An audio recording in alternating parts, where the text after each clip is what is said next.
So, I've been asked by a Subscribestar supporter to talk about the 1978 version of the movie Invasion of the Body Snatchers, which was directed by Philip Kaufman and written by W.D. Richter, based on the 1955 novel by Jack Finney.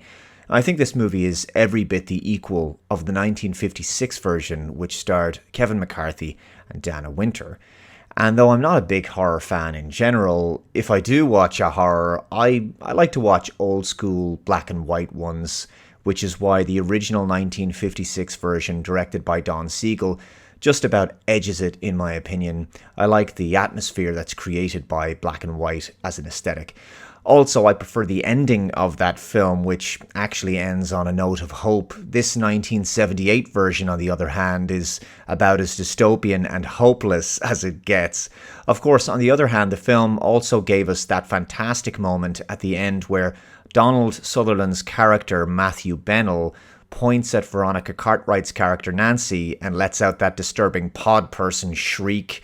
It's become quite a meme at this point. Incidentally, Kevin McCarthy has a cameo in this film playing a running man who warns of an invasion before being killed in a car accident. He played the main character, albeit with a different name, Miles Bennell, in the 1956 version. I think most people know the basic plot. It's a rather interesting take on an alien invasion story. Rather than flying saucers and a direct assault on the planet, the invasion is slow, secret, and very gradual.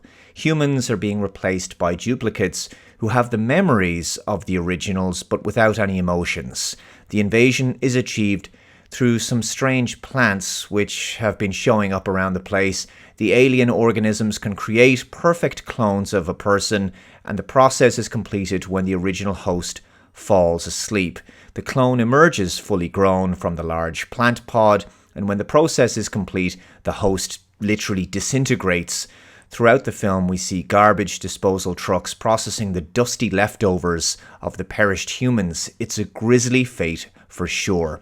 Mass panic breaks out in San Francisco as people begin to notice that friends, family, neighbors, loved ones, they're all acting strangely, and they conclude that people are being literally replaced with doppelgangers, copies that lack all human emotion. So the film primarily focuses on four characters: Bennell, played by Sutherland, Elizabeth Driscoll, played by Brooke Adams, Jack Bellicec, played by a young Jeff Goldblum, and Nancy Bellicec, played by Veronica Cartwright. They're among the last humans remaining. Leonard Nimoy plays a skeptical psychiatrist, and author Dr. David Kibner. In many ways, he tries to manage and downplay their concerns. It's not clear how long he's been a pod person replicant, but he really gaslights them a few times, completely minimizing their claims. It's a great cast of actors in this film. The film works very well as a paranoia thriller where literal seeds of distrust are sown among the population and no one knows who to turn to. No one trusts you, you don't trust anyone. In many respects, the story has been seen as a kind of allegory for the atomizing life of modern America at the time, and the big city living in a place like San Francisco was certainly an ideal backdrop for that, especially when life in California was presented in a very idealistic way. Though many people see the film as a metaphor for the Red Scare and McCarthyism, I actually think the film is a better commentary on the sense of disconnection and deracination of living in a large metropolitan area, especially with the decline of traditional life and the family unit, which is something that the character of Dr. David Kibner addresses in the film. Human beings living in a modern liberal city, in a compartmentalized existence, in apartments where there's no social trust, where no one knows their neighbor, and they're having these very frivolous, shallow romantic relationships, and all that unites them is endless consumption and materialism. Empty lives of quiet desperation and existential dread. No sense of community or belonging, and with the feeling of loss of self that comes with living in a densely populated place where a person can feel like just another number in a herd. And of course, it also explores the horror of ideological conformity and groupthink. Modern living can also be alienating, excuse the pun, and it can lower empathy levels, creating a sense of apathy among the population, a lowering of compassion and an emotional numbness to reality and the concerns of others.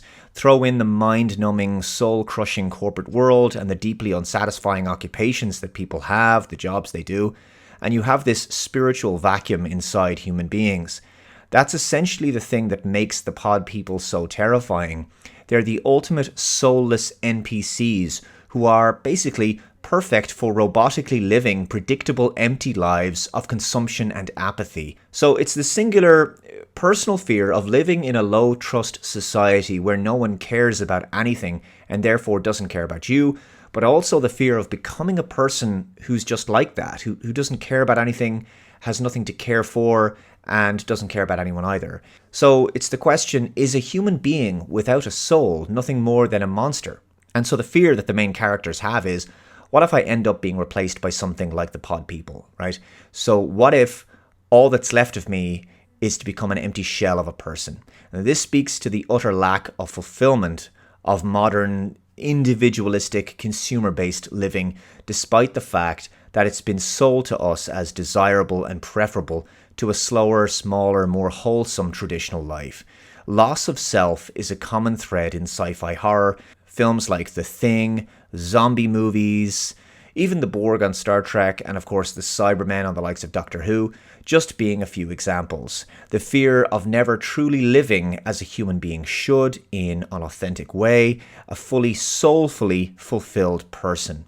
And of course the terror of having no personal autonomy, no sense of self-ownership and dignity, the quiet, unspoken and unexpressed feeling that this modern life, this modern world is in fact not what we've been told it is. And I think that's the crux of the film for me anyway. Kibner tries to address Elizabeth's fears about her partner being a clone, and he tells her that she's jumping to this very bizarre conclusion, and he sort of fobs her off with quack pseudo-intellectual psychiatric nonsense about how she's trying to escape these sort of unresolved feelings that she has in her relationship. And it certainly sounds convincing and plausible because there is a little bit of truth in there, but it doesn't apply to her situation. And I feel that that scene, to me, perfectly reflects Psychiatry Today, which, as he calls it, it's a band-aid, right? It doesn't fix anything. It just helps you remain productive and functional in your mind-numbing modern life. So you're depressed and anxious, but you don't know why. So it's likely your environment and the way you're living, but the system, which clinical psychiatry is a part of, always seems to put the blame on you and not the system itself. So they prescribe some breathing exercises or therapy or some pills to help you numb yourself out of it and to keep you functioning, but none of it resolves the source of the problem. The problem began by you living in a deeply dissatisfying and inauthentic way. And at least that was my experience of psychiatry, which had never had any answers for me. As soon as I stepped away from the corporate rat race and the 40 hours per week soul-crushing grind, the depression and anxiety just evaporated.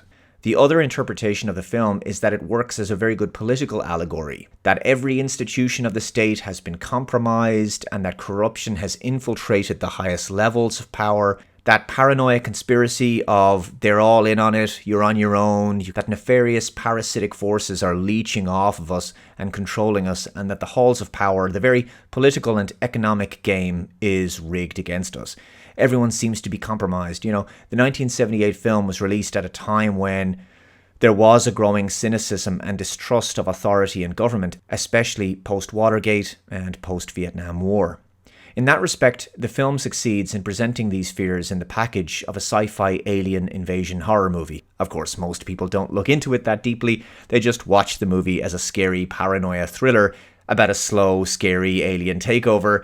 And from a creepy factor, there are few films that execute such a premise better than Invasion of the Body Snatchers. Let me know your thoughts in the comments below. Thank you very much for watching. Take care, and I'll see you next time. Bye-bye.